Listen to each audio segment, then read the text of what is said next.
tell you what I'll do. What? I'll only go 9 months. You're going to force them to come back here to tell us if they did anything or not. Because it's going to take a year, I guess, right? So if you give 9 months, they have to come back here, and we'll know if they do the first testing or not. Let me say this, I can cut them off. The fact that they haven't done anything, you just obviously them off again. But if that project is there, okay, I know I'm involved in the project. Well, then you give the exemption. They've had 3 years. They've done nothing. That they kind of, believe me, I lived there. It's done nothing except we go to the farm and use the farm no more. Why can't they come back and do it all over again? That's what's happening. Come back and do what? Their application? Under the new code? What I used to say, in the new code. That's what I mean. I mean, I don't think they deserve the exemption. They go the other time. These other fellows have been working hard. I read the farmer off the land. He's been sitting there with weeds and sunflowers growing for the last 4 or 5 years. He goes to farmer.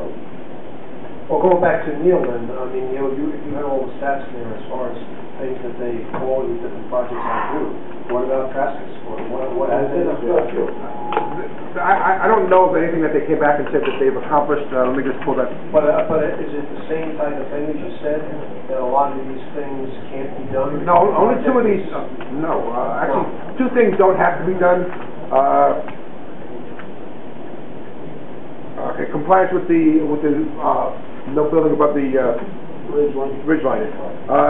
That they must do all the perks, and any perks that are not witnessed by the Department of Health will be witnessed by our town engineer. And this is because there was a great number of the perks out there. They were out there roughly 30-40 days to get the perks to work on these properties. So no, that's been done. I know that our town engineer has not been out to any of those. Fine, well. There's a 50-foot, this requires no work, a 50-foot buffer. Okay. Prior to final approval, the applicant must make an offer of dedication for a drainage district for the stormwater. Right. I don't know that having happened. Okay. Prior to final approval, the wet pond design and the landscaping must be set forth and approved by the planning board. I know they have not come back with a pond approval. The applicant must install fencing along the western axis. Doesn't have to be done right away, but that's installed. The erosion control plan, stormwater drainage, and stormwater pollution prevention plan shall be acceptable to the town engineer. I'm not aware of that. And the applicant must indicate which trees are to be removed for the landscaping plan. I'm not aware of that. They are relatively minor issues, but I'm not aware of any of those that haven't been done. I was going to say roughly 30, but I don't know if that's exactly right. And it's all one-family dwellings. Is it a cluster too? It's all one-family dwellings. Do you know the farm at all? All of them are in the back half of the property, essentially, except a little bit up. They're built, John.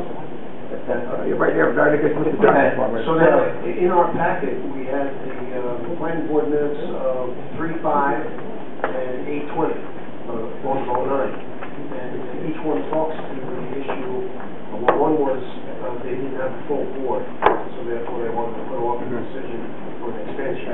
And the next time it was approved. It was approved. So they've kind of, I mean, maybe this is not apples to apples, but they're kind of gotten a bit of an extension already. Oh, most of these applicants have gotten some extensions. So almost all of them. I was just wondering why these 2 things. Is there something kind of different about Traskis versus the other ones that we've talked about tonight? Puts them in a different. I think that the minutes there reflect the rationale for them wanting the extension. Well, the first one was they didn't have a full board, and wanted to have a full board. I believe there's more than that on there. I believe the attorney for the applicant. Okay. The planning board will ask what has been done in the 6 months, and the answer will be not much. Mr. Sweeney said, and the reason is because of the economy. Mr. Sweeney told the planning board they will have to deal with applications that have preliminary approvals, but that no one wants to move on final approval because it has a drop dead date of 1 year. So here's what I read into this. They've not done anything. They're not going to do anything.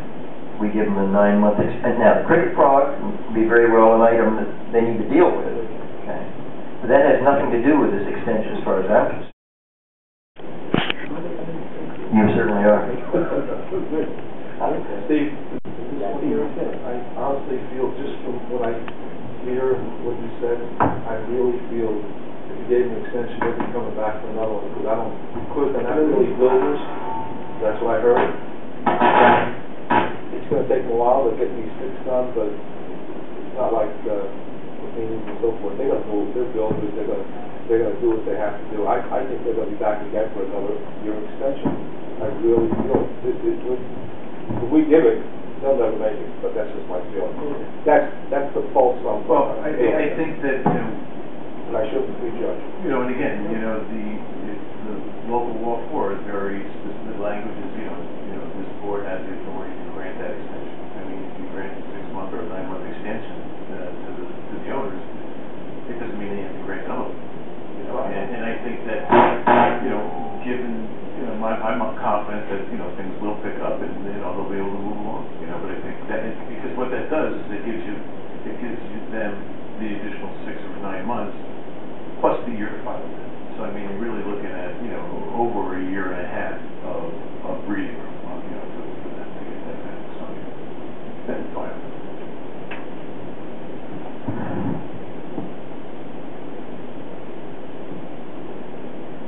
I'm good going on record saying I just can't see any extension on this one. I don't know what the rest of the board feel.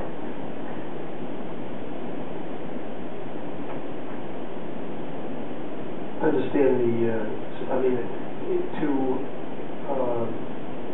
applicant is really actually requesting this so they don't have to do any improvements because the other two are the cul-de-sacs, right?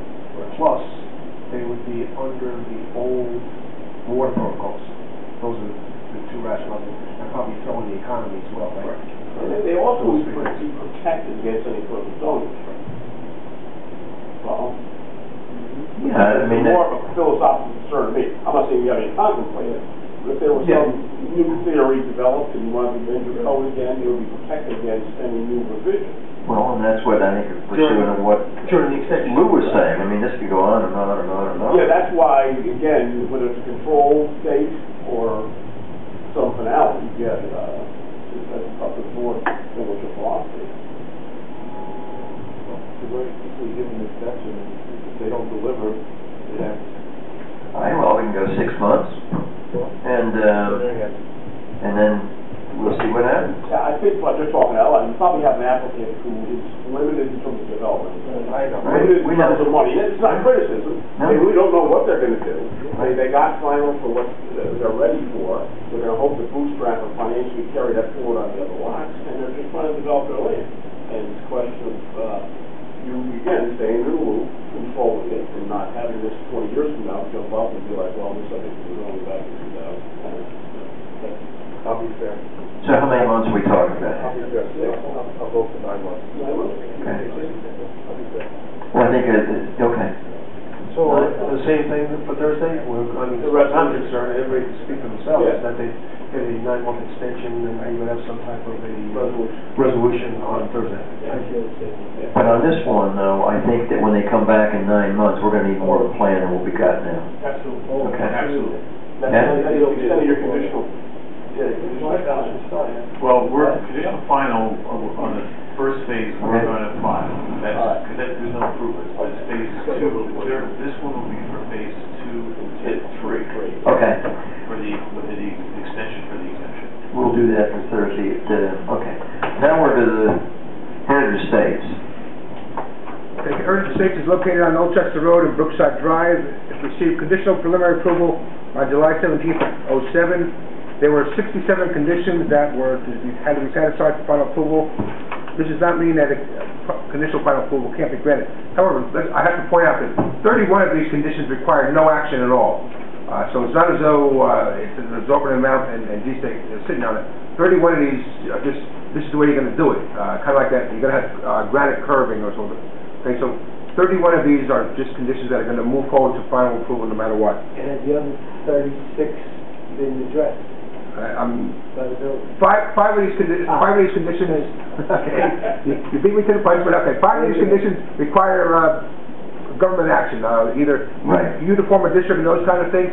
And there was one, I will say this, that I think I surprised Steve with this the other night, that there was a requirement of the planning board to actually take some action. We have to hire a bog turtle expert and have them investigate one of the wetlands. So we did approve that, or not we,